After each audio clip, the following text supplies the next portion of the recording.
L'argent et le travail aujourd'hui passent avant tout dans le siècle présent. C'est travailler, travailler, travailler, travailler pour gagner l'argent. Travailler, gagner l'argent. Et même au Congo, c'est maintenant. Il y a une nouvelle génération de Congolais qui veulent vivre comme s'ils sont des Européens et des Américains. Bien aimés, ne prenez pas leurs choses en désordre, ils ne sont pas heureux. Ne prenez pas leur vie en désordre, ils ne sont pas heureux. Pourquoi ils ont beaucoup de psychiatres? Parce qu'ils n'ont pas le bonheur. Et nous sommes des Congolais. Dieu t'a donné une vie sans stress. Mais tu veux te stresser seulement pour ressembler à un blanc. Alors qu'il n'est pas heureux. Ils ne sont pas heureux. Le matin, boulot. Jusqu'à 20h, boulot. Le matin, boulot. 20h, boulot. Boulot, boulot, boulot, boulot, boulot, boulot, boulot, boulot, boulot, boulot. Quand est-ce que tu pries? Boulot. Quand est-ce que tu jeûnes? Boulot. Quand est-ce que tu lis la Bible? Boulot, boulot, boulot, boulot. Et quand tu mourras? Boulot. Pourquoi est-ce qu'on est tout le temps boulot, boulot? C'est argent, argent, argent, argent, argent, argent, argent. Avoir plus, avoir plus, avoir plus, avoir plus. Bien aimé, tu penses qu'un milliardaire est plus heureux qu'un millionnaire? Tu penses que celui qui a $1 million a plus de bonheur que celui qui a 100 000?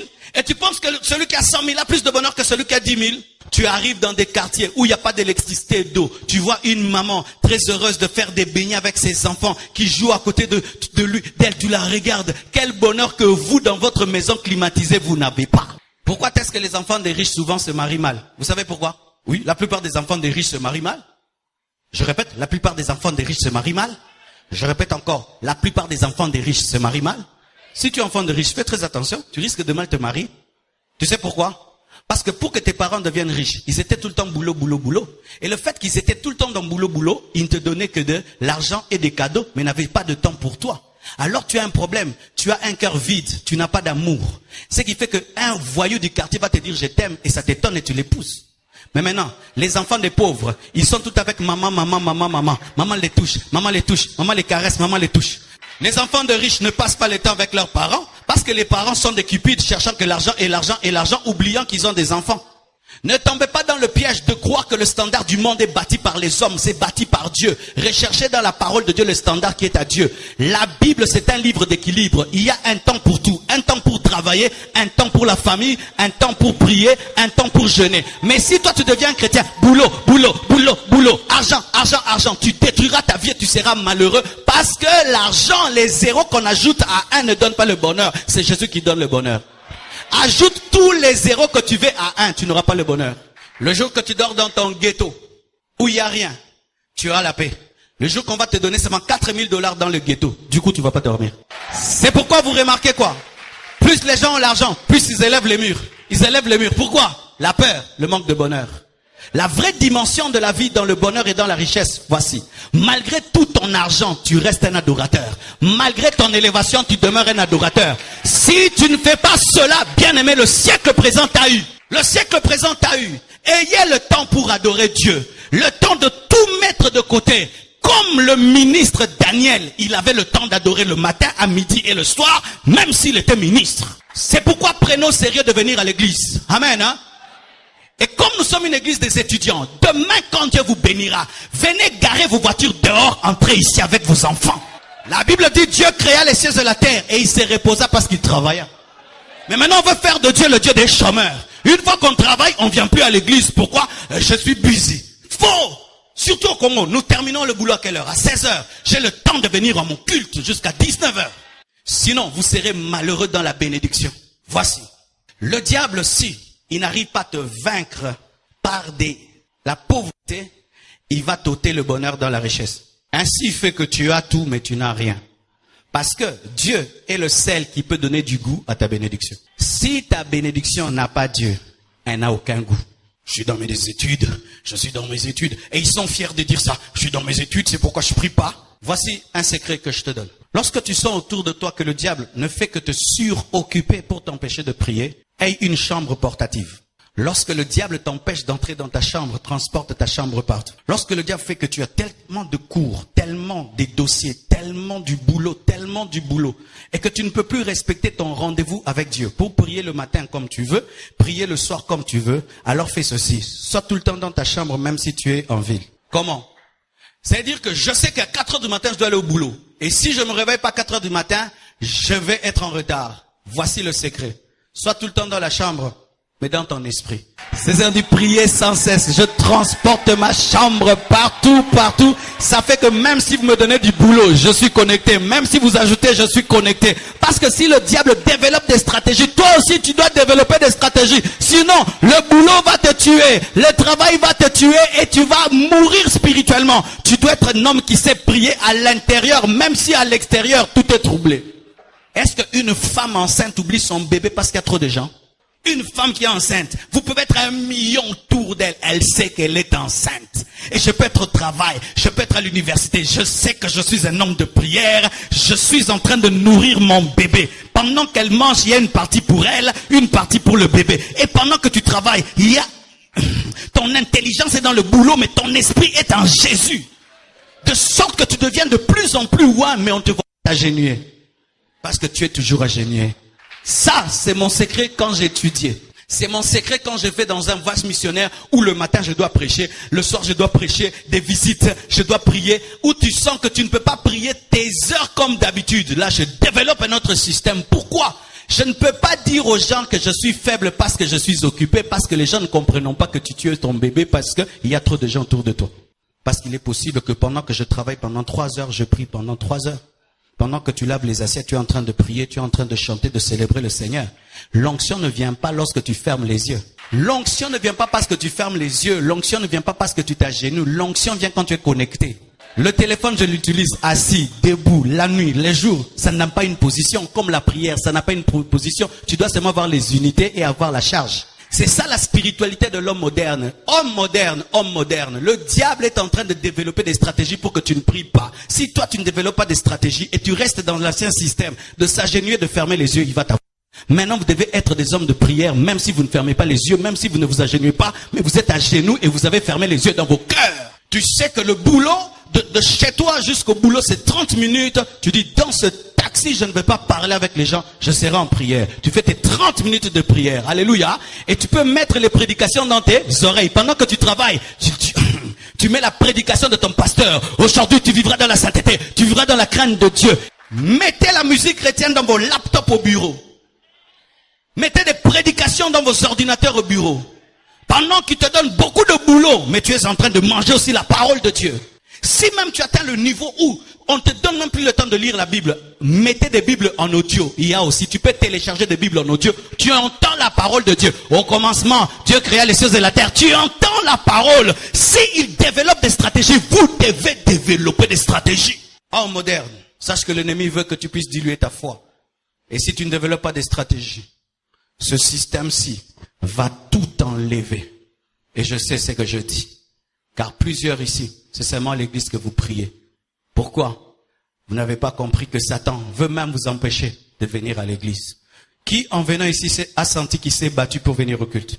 Maintenant, quand tu viens au culte, tu penses que c'est toi seulement qui a été combattu. Tout le monde est combattu. En ce temps de la fin, venir à l'église, ce sera toujours une guerre. Il faut toujours s'arracher de son travail, s'arracher de la télévision, s'arracher des amis, s'arracher pour venir à l'église. Ce ne sera plus comme avant parce que Satan sait que Jésus revient bientôt. Dans ce siècle, le mariage n'est plus sacré. On se dit facilement oui et facilement je ne te sens plus. On divorce comme on veut et quand on veut. Même les chrétiens ne comprennent même plus la valeur du mariage. Si dans le monde ils peuvent divorcer, pas ici. Pas dans l'église. Mais cette maladie même est entrée. Vous qui n'êtes pas mariés, si vous n'avez pas encore compris le caractère sacré du mariage, ne vous mariez pas. Parce que tu peux croire que ça va commencer en rose, mais ça commence en gris. Il y a des mariages qui commencent en gris et qui évoluent vers le rose. Mais comme vous voyez tellement de films, vous pensez que ça commence en rose. Cher frère, que feras-tu d'une femme insoumise? Vas-tu commencer à la battre, à la tromper? Ne te marie pas. Voici si tu veux savoir si tu es un homme qui peut rester fidèle à une femme. Imagine que tu épouses la plus mauvaise femme du monde. Et quelle est ton attitude? Moi, avant de me marier, j'avais dit ceci. Si j'épouse la plus mauvaise femme du monde, je vais me consacrer à Dieu. Je ne divorcerai pas. Si elle va me fuir, qu'elle me fuit. Si Dieu va la tuer, qu'il la tue. Mais ça ne va pas toucher ma spiritualité. Je ne la trompe pas, je ne la battrai pas, je veux continuer à servir mon Dieu. Quel est l'état de vos mariages, vous qui êtes mariés? Quel est l'état de vos mariages? Le siècle présent n'est-il pas déjà en train de vous ronger? Vous qui êtes mariés, quel est l'état de vos mariages? Vos mariages ressemblent à des mariages chrétiens ou païens. Vous êtes en voie du divorce. Déjà 5 ans, 10 ans, déjà vous êtes presque divorcés. Si Jésus tarde, vous allez finir comment? Divorcé. Quel est l'état de vos mariages? Voyez ceci. Si vous voyez les yeux se fermer, sachez que le corps a sommeil. Car le sommeil du corps se révèle à la tête. Et quand vous voyez les hommes de Dieu divorcés, sachez que c'est tout le corps du Christ qui est rongé par la maladie du divorce. En soi-même, quand nous condamnons les hommes de Dieu qui divorcent, nous nous condamnons nous-mêmes parce qu'ils sont les révélateurs de notre maladie à nous tous. Écoutez ceci, mes frères. Une fois, j'ai eu une vision. Comment est-ce que le diable détruit les mariages? J'ai vu un démon qui agit dans le noir. Il était tout noir et il n'opérait que dans le noir. Il n'aimait pas la lumière. Et quand il opérait dans la lumière, les ténèbres, qu'est-ce qu'il faisait? Il approchait d'un couple. Lorsque seulement il mordait le couple devenait un couple de zombies, c'est-à-dire des morts vivants. Et j'ai vu partout où il passait, les lampes allumées s'éteignaient. Il y avait beaucoup de ténèbres. Les quartiers étaient le 3/4 dans le noir. Il n'y avait que quelques maisons qui étaient éclairées. C'était les maisons des personnes qui avaient encore des couples qui tenaient. Mais qu'est-ce que j'ai remarqué? Les personnes qui détruisaient leurs couples, qui étaient comme des zombies, allaient vers ceux qui avaient des bons couples pour les détruire. Et j'ai vu cet esprit venir vers moi aussi. Il s'est tenu vers moi. Quand il m'a attaqué, je l'ai chassé. Il est allé vers ma femme m'a chassé. Et il venait entre nous. C'est quand j'ai tenu la main de Maman Blanche et qu'on s'est opposé à lui qu'il est parti. Et Dieu m'a dit, pour vaincre cet esprit, il faut 2 personnes. Il attaque toujours la personne la plus faible du couple. Vous êtes mariés. Si tu sais que c'est ta femme qui est faible, sache que c'est elle qui sera combattue. Si c'est ton mari qui est faible, c'est par lui que le divorce viendra. Et vous ne pouvez pas vaincre l'esprit de divorce seul. Tu dois te mettre ensemble avec ton mari, avec ta femme pour t'opposer. Car si vous voulez combattre le divorce seul, tu peux vouloir du mariage, ta femme n'en veut pas. Qu'est-ce que tu vas faire? Tu peux vouloir du mariage, ton mari n'en veut pas. Qu'est-ce que tu vas faire? Tu vas pas l'obliger à rester. Et maintenant, quand vous développez votre spiritualité, vous laissez vos femmes, vous laissez vos maris, vous êtes en train de développer une faiblesse qui fera que cet esprit vous mordra. C'est pourquoi, lorsque vous vous mariez, mes frères et sœurs, épousez des gens qui veulent grandir spirituellement. Lorsque tu vois ton mari grandir spirituellement, ne dis pas lui il grandit. Fais l'effort de grandir aussi. Lorsque ta femme grandit spirituellement, grandis avec elle. Pourquoi? C'est toi le faible qui va ouvrir la porte. Et je vous dis, le 3/4 des couples sont rongés par cela. Certains montrent, d'autres ne mentent pas. Quel est l'état de vos couples? Quel est l'état de vos couples? 3 mois vous ne vous parlez pas. 3 mois vous ne souriez pas ensemble. Vous allez où? C'est le siècle présent qui est en train de vous avoir. Vous avez des mariages qui ressemblent au film du monde, au théâtre de chez nous. Et les couples théâtre de chez nous, c'est toujours on cause et puis on finit toujours, on se chamaille. Vous, ça finit toujours, vous vous chamaillez. Vous vous chamaillez toujours. Nous sommes une nouvelle génération de mariés. Des hommes qui doivent vieillir avec leur épouse, avec leur mari. Et si votre couple ne marche pas, ne faites pas semblant. Allez chercher des gens pour qu'ils puissent vous aider. Parce que des fois, vous cherchez l'aide trop tard. Trop tard. Il faut venir à temps pour qu'on puisse vous aider. Parce que quand la maladie est grande, bien aimé, et vous venez trop tard, c'est fini, le médecin ne sait plus quoi faire. Frères et sœurs, aujourd'hui, les gens peuvent se marier lundi, mardi, ils divorcent. Je m'étais trompé, c'était pas lui, je le sens plus. Écoutez, vous qui pensez que l'amour c'est sentir, qui sent qu'il aime Dieu ici? Qui sent? Lève la main. Est-ce que tu sens tout le temps que tu aimes Dieu?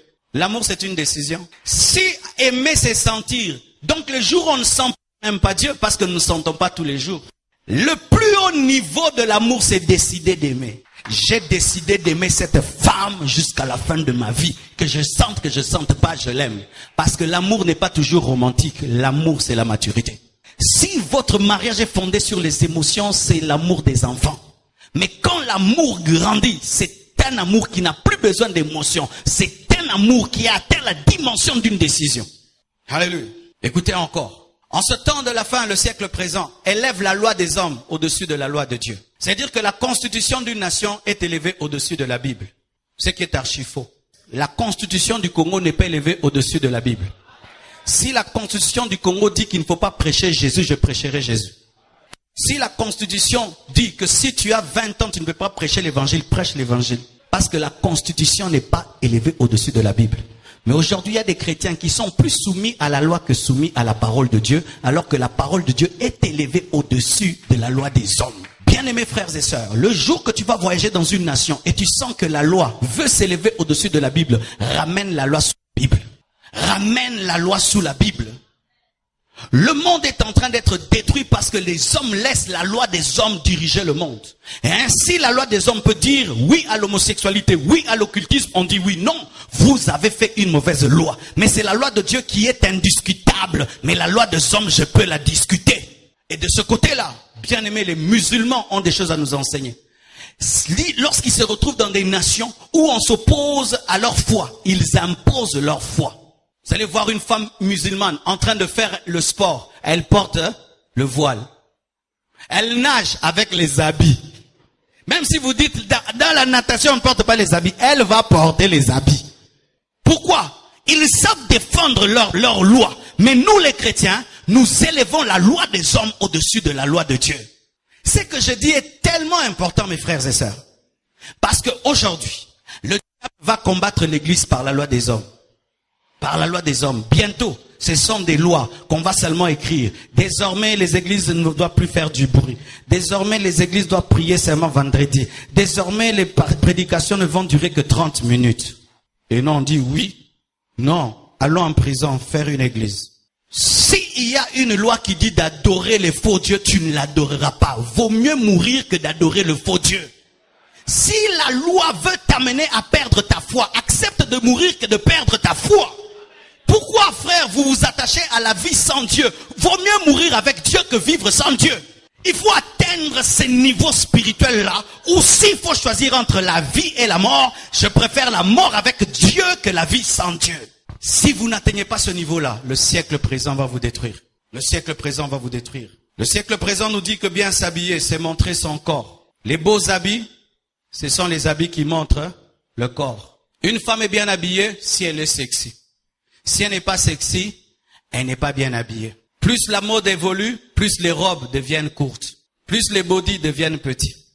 Plus les pantalons deviennent serrés. Chères sœurs, la mode actuelle est démoniaque. Vous devez trouver la mode de la parole de Dieu, où vous vous habillez avec pudeur, avec décence. Sinon, le Dieu de ce siècle vous a eu. Et j'aimerais vous dire que c'est tellement sérieux.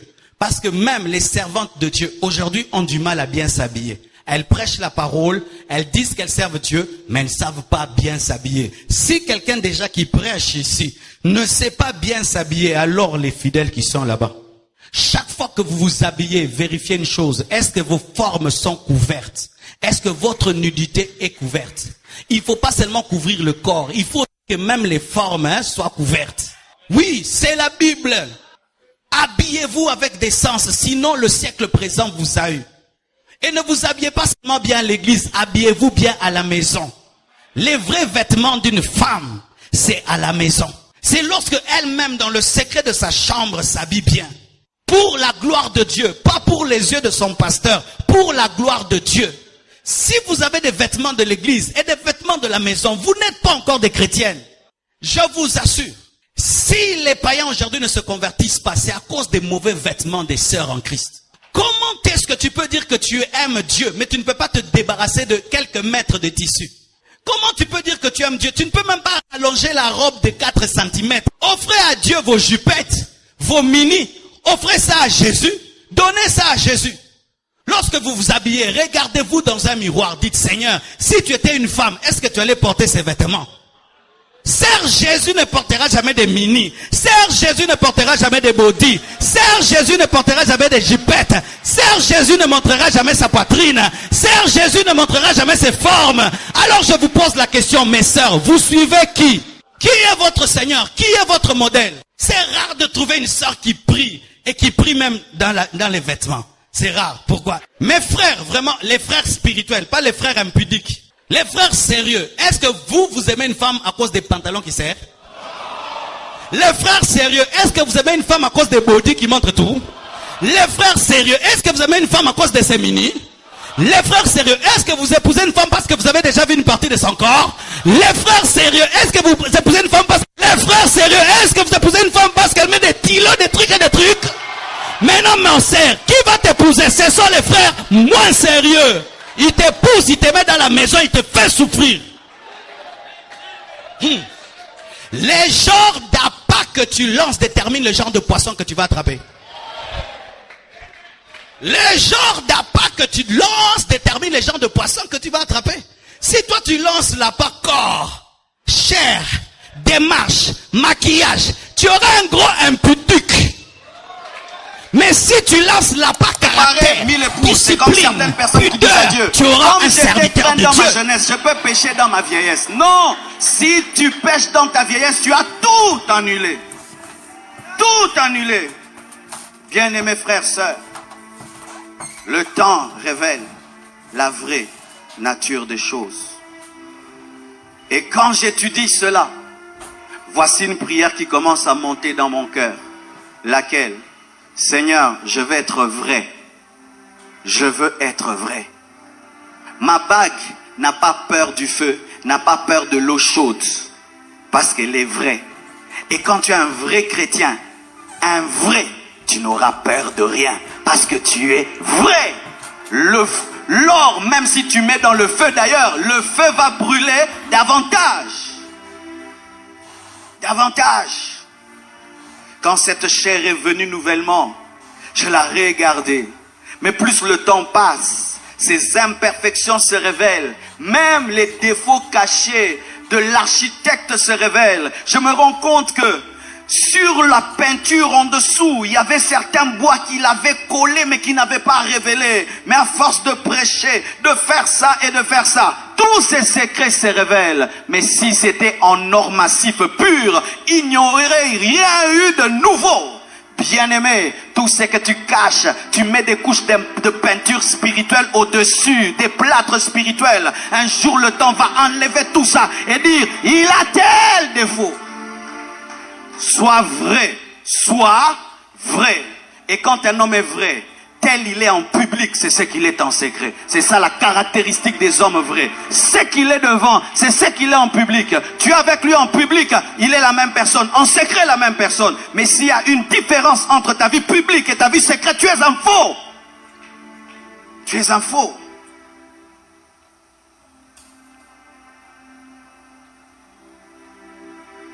Et c'est pourquoi j'ai lu Acte 5, versets 34 à 39. Waouh, j'aime ça. Lorsque le christianisme a commencé, Jésus-Christ est mort et ressuscité. Il a laissé ses disciples sur la terre. Et ses disciples ont été persécutés. Et voilà qu'un homme se lève. Et il dit, ne craignez de combattre contre Dieu. Car si cette chose est de Dieu, elle va persister. Et si elle n'est pas de Dieu, elle mourra d'elle-même. Il y a un homme Tédas qui s'est dit grand. Et 400 personnes l'ont suivi. Mais après sa mort, ses disciples et sa doctrine a disparu. Il y a eu un homme appelé Judas, le Galiléen, qui a attiré des foules. Mais quand il est mort, ses disciples aussi ont disparu. Et si cette œuvre est de Dieu, même si vous les tabassez, même si vous vous opposez, elle continuera. Mais si elle est des hommes, elle va s'arrêter d'elle-même. On appelle les disciples, on les tabasse, on leur dit de ne plus prêcher au nom de Jésus, on le lâche. Mais quand ils sortent, ils continuent à prêcher. Ils continuent à prêcher. Ils continuent à prêcher. Ils continuent à prêcher. On tue Pierre, il continue à prêcher. On tue Étienne, il continue à prêcher. On tue les apôtres, il continue à prêcher. Et jusqu'aujourd'hui, le monde est rempli de chrétiens pour dire quoi? La foi en Jésus est véritable. J'ai dit la foi en Jésus est véritable. Aucune religion n'a été combattue comme le christianisme. Et si on combattait l'islam, l'hindouisme, comme on combat le christianisme, ils auront déjà perdu de leur piquant. Mais malgré qu'on a brûlé des bibles et des bibles, qu'on a tué des chrétiens et des chrétiens, qu'on a tué des pasteurs et des pasteurs, le christianisme continue. Pourquoi? Nous sommes dans le véritable. La Bible dit, sur cette pierre, je bâtirai mon église, et les portes du séjour de mort ne prévaudront point contre elle. Les portes du temps ne vont pas dominer l'église. Pourquoi? Nous sommes sur le roc, nous sommes sur l'authentique, nous sommes sur le véritable. Malgré qu'il y a des scandales, les églises grandissent. Malgré qu'il y a des faux chrétiens, les églises grandissent. Malgré qu'il y a des bévues, les églises grandissent. Pourquoi? Nous avons plus que l'or pur, nous avons la véritable foi en Jésus. Oh! Et j'aime dans la Bible, parce que bien aimé des fois, quand tu regardes le monde, les choses qui se passent dans ce monde, tu peux croire qu'il n'y aura plus de chrétiens. Il y a de plus en plus de musulmans, de plus en plus d'occultisme. Mais quand je regarde dans Apocalypse, on me dit que ceux qui vont entrer dans la nouvelle Jérusalem céleste, on ne peut les compter. Ils sont plus nombreux que le sable au bord de la mer. Ils sont plus nombreux que les étoiles. Pourquoi nous sommes dans l'équipe qui gagne toujours? Pourquoi?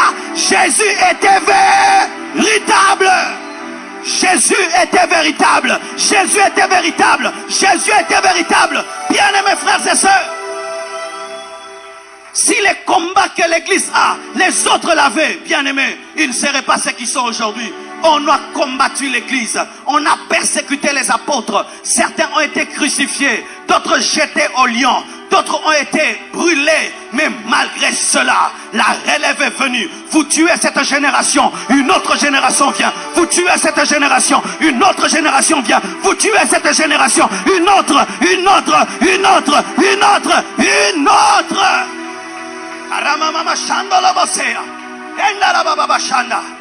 Pierre n'est pas là, mais je prêche l'évangile, l'épître de Pierre. Matthieu n'est pas là, je prêche l'évangile de Matthieu. Luc n'est pas là, je prêche l'évangile de Luc. Ils peuvent tout faire, rien ne peut arrêter l'Église. Les portes du séjour de mort et les portes du temps ne peuvent rien contre l'Église, parce que l'Église se nourrit du sang des martyrs. C'est ça le carburant de l'Église. Plus vous tuez les chrétiens, plus nous allons vite. C'est pourquoi la Bible nous dit que lorsqu'ils sont restés dans la chambre haute et qu'ils ne sortaient pas et qu'ils ont commencé à partager leurs biens, Dieu a envoyé la persécution. Mais quand seulement on a tué Étienne, le feu a été allumé. C'était ça le carburant, c'était ça l'essence. En Chine, avec le bouddhisme, ils se sont opposés au christianisme. Ils ont empêché aux pasteurs de prêcher, aux églises de se réunir. Mais lorsque la fin du communisme est venue, bien aimé, on a vu plus de 5000 chrétiens sortir des maisons. Ils se rassemblaient par parole de connaissance. Histoire vraie. Ils se rassemblaient par parole de connaissance parce que les réunions étaient interdites et les affiches. C'est-à-dire, tu es chez toi à la maison, l'esprit te dit, va au numéro 10. Il dit à l'autre, va au numéro 10. Et tu arrives là, oh, qu'est-ce que tu fais ici? L'esprit m'a dit, bien aimé, nous sommes dans le surnaturel, nous sommes dans le véritable. Le temps ne détruira pas l'église. Je dis, le temps ne détruira pas l'église. Le temps ne détruira pas l'église. Quand j'entends, oh, tel pasteur a fait ça, ça ne me décourage pas. Oh, telle église s'est divisée, ça ne me décourage pas. Oh, tel pasteur a engrossé, ça ne me décourage pas. Oh, tel pasteur est occultiste, ça ne me décourage pas. Je sais qu'il y a toujours un reste de Dieu. Je sais qu'il y a toujours un reste de Dieu. On peut couper l'arbre, il y aura toujours les racines. On peut prendre les yeux de Bartimée, on va lui laisser la bouche. On peut prendre la santé de Job, on va lui laisser sa respiration. Il y a toujours le reste de Dieu. Il y a toujours 7000 qui n'ont pas fléchi devant Baal. Il y a toujours 7000 qui n'ont pas fléchi devant Baal. Même si d'autres tombent, il y a ceux qui sont debout.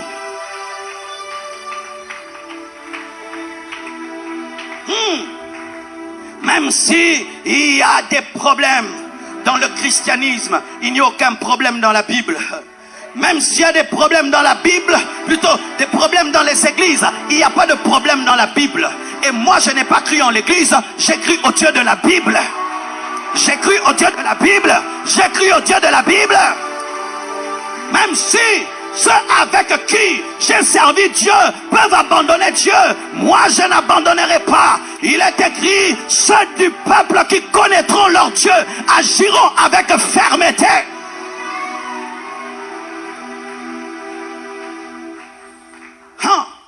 À cause de cela, lorsque je regarde l'histoire de l'église, je suis rempli d'assurance. L'église tiendra. Et la véritable église devient meilleure année après année. Car il y a une différence entre l'église locale et la vraie église.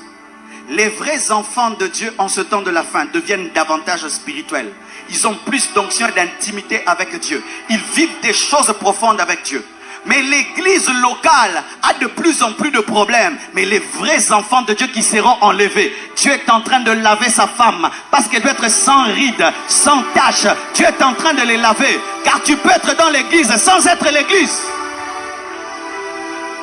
Qui sont l'église qui se tiennent debout? Dis, moi je suis l'église. Tiens-toi debout, dis, moi je suis l'église. Est-ce qu'en toi il y a le scandale? Non. En toi il y a la division? Non. En toi il y a des hérésies? Non. Bien-aimé, quand Dieu regarde son église, il te voit toi. Il ne voit pas la compassion. Quand Dieu parle de son église, il ne parle pas des communautés, il parle de toi. C'est toi qui viendras enlever. Ce n'est pas l'église compassion. Et cette église-là, elle est bâtie sur le roc. Quel est ce roc? La révélation que Jésus-Christ est le Fils de Dieu. Que seul le Saint-Esprit peut te révéler. Selon qu'il a été dit à Pierre. Pierre, ce n'est ni la chair ni le sang qui t'ont révélé ces choses, mais c'est mon Père qui est aux cieux. Quand tu t'es converti, ce n'est pas la compassion qui est morte pour toi. C'est Jésus. L'église compassion peut avoir de problèmes, mais moi je vais bien. Oui, parce que quand je me suis converti, l'église compassion n'existait pas. Et à vous tous qui faiblissez à cause des problèmes des églises, vous n'avez rien compris. L'église, ce n'est qu'un lieu de formation, mais c'est toi qui vis ta vie.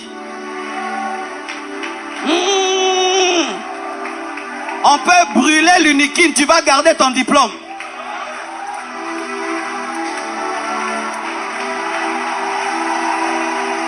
On peut brûler l'uniquine, tu vas garder la mathématique et l'économie que tu as apprise. L'église peut avoir des problèmes, mais moi j'ai la parole. J'ai la parole, j'ai les promesses de Dieu. Les temps vont révéler une chose au monde. Qu'il y avait des hommes les plus importants de la terre. Ils ne faisaient pas partie des réunions ministérielles, mais c'était eux l'église du Seigneur. Il est écrit un jour, à la voix de l'archange, au son de la trompette de Dieu, les morts en Christ ressusciteront premièrement et les vivants seront transformés. Le temps va amener un phénomène appelé l'enlèvement de l'église. Bientôt l'église va disparaître, bientôt l'église va partir, bientôt les hommes les plus importants de la terre vont quitter la terre, car il est impossible de frapper Sodome et Gomorrhe pendant que Lot est là. Et il est impossible que la tribulation ne vienne sur cette terre pendant que l'église est là. Il est impossible de détruire Jéricho pendant que Rahab est là. Et il est impossible d'envoyer la tribulation sur la terre pendant que l'église est là. Bien-aimés frères et sœurs, c'est pourquoi soyez vrais. Je me moque qu'on puisse me dire tu es un bon pasteur. Le bon pasteur, c'est ma conscience qui me le dit. Car ma conscience me connaît plus que vous. Je me moque qu'on puisse me dire tu crains Dieu. Ce n'est pas ce qui est important, parce que Dieu ne tiendra pas compte du témoignage des hommes pour mon enlèvement. Il va tenir compte de ma vie réelle. Je veux être vrai. Je veux vivre ce que je prêche. Je veux vivre ce que je prêche. Quand j'écoute ce que je prêche, j'ai peur. Je tremble, j'ai peur. Ce que je prêche me fait peur.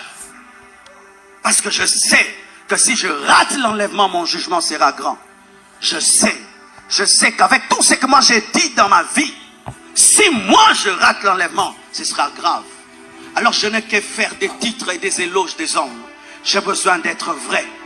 Quand je dis je suis fidèle à ma femme, que je le sois vraiment à ma femme. Que je ne sois pas un prédicateur ici qui prêche la sainteté avec tes copines dans l'église. Quand je dis l'argent de l'église, que réellement ce soit l'argent de l'église. S'il y a une bénédiction que Dieu peut m'accorder dans ma vie, c'est être vrai. S'il y a une prière que je peux faire pour toi, que tu sois vrai. Que tu sois un chrétien vrai, véritable. Un pasteur qui a une église de 500 000 membres a dit, je vous vois jeûner, prier, afin d'avoir l'onction. Il dit non, priez que Dieu vous fasse grâce de vivre dans la sainteté. Je dis comment? Il dit oui, car il est écrit que tu me oins d'huile au-dessus de mes semblables. Pourquoi? Parce que j'ai haï l'iniquité et j'ai aimé la justice. L'amour de la justice et la haine du péché amènent l'onction supérieure. Lui, il ne demande pas l'onction. Il demande, Seigneur, donne-moi d'aimer la justice et d'haïr le péché. Et quand il a la haine du péché et l'amour de la justice, automatiquement, il a l'onction supérieure. Soyez vrai. Quand j'étais à Goma, quelqu'un m'avait menti. Il vivait à Kinshasa. Nous, on vivait à Goma. Il nous avait dit que Kinshasa, c'était un paradis. Il venait avec des habits moins chers. Il nous disait que c'était très cher. Parce que nous vivions où? À Goma. Mais il ne savait pas qu'un jour, je vais voyager. Que je viendrai aussi à Kinshasa. Et quand je suis arrivé à Kinshasa, j'ai cherché les choses qu'il m'avait annoncées. C'était faux. Et ces habits qu'il portait, je les ai vus à Kato. Et il ne pouvait pas supporter me rencontrer, m'a fui. Dans ta vie, tu peux mentir les gens pendant des temps et des temps. Mais un jour, ils viendront aussi à Kinshasa. Tu peux tromper. Mais un jour, la vie va révéler la vérité. Pendant qu'il montait au village, il ne savait pas que le villageois un jour viendrait et sera quinois. Et pendant que nous présentons aux hommes des choses que nous ne sommes pas, nous oublions que la mort existe. Nous oublions l'enlèvement. Pendant que nous présentons aux hommes des qualités que nous n'avons pas, et au fond de nous, nous savons que nous mentons. Nous savons. Chacun de nous sait quand est-ce qu'il est, ce qu'il n'est pas. Mais un jour, ta mort va révéler qui tu as été. Et elle va te jeter en enfer ou au ciel. L'enlèvement va révéler qui tu es. Soit tu restes pour la tribulation, soit tu es enlevé. Alors mon ami là, s'il était sage, qu'est-ce qu'il allait dire? Un jour, il allait appeler les villageois et leur dire, je vous avais menti. Ça, c'est moins cher. Là-bas, c'est comme ça. Parce que peut-être un jour, vous aussi, vous irez à Kinshasa. Et en arrivant à Kinshasa, je lui dire, ah, tu étais sincère, hein? Et il n'allait pas avoir honte de moi. Il serait resté mon ami même à Kinshasa. Avant que ta mort ne vienne, avant que l'enlèvement ne vienne, décide d'être vrai. Décide d'être vrai. N'ayez pas une vie d'église, une vie de la maison. Soyez vrai. Le temps a la capacité de révéler la vraie nature des choses. Les bonnes personnes, même si elles sont cachées, finiront par être vues. Et l'Esprit de Dieu me dit de dire à quelqu'un, tu as des grandes qualités, les gens t'ignorent. Ils ne reconnaissent jamais qui tu es. Tu forces, ils ne reconnaissent pas. Ça finira par se manifester. Bien-aimé, quand Dieu m'avait donné ce message de sainteté, je n'avais pas du succès. Hein.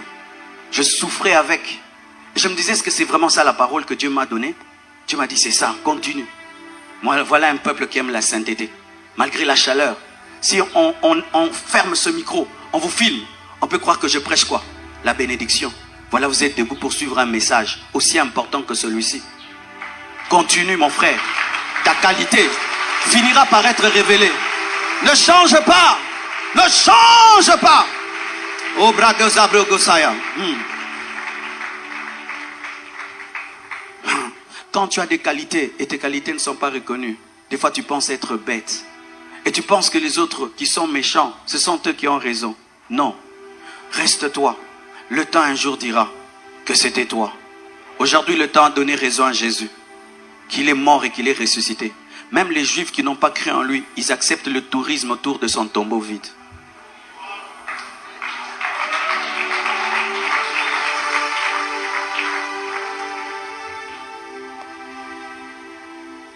Tu as une qualité.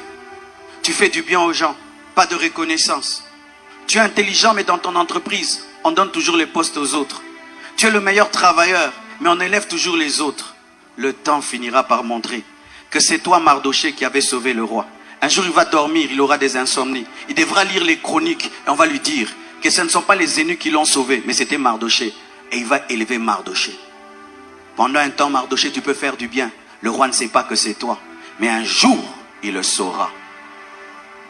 Kobe bate, potin zoleka. Amen. Hein? Kobe bate. Même dans ton foyer, c'est toi qui tiens le foyer. Si vous êtes encore marié, c'est à cause de toi. À cause de ton caractère. Tu supportes ton mari. Tu supportes ta femme. Mais personne ne le sait. Mais Dieu sait. Dieu sait que c'est toi. Continue à le faire. Dans votre famille, tu es le plus bon de tous. C'est à cause de toi-même qu'ils sont bénis. Mais personne ne te reconnaît. Ne change pas. Continue à faire le bien. Un jour, Dieu révélera ta qualité.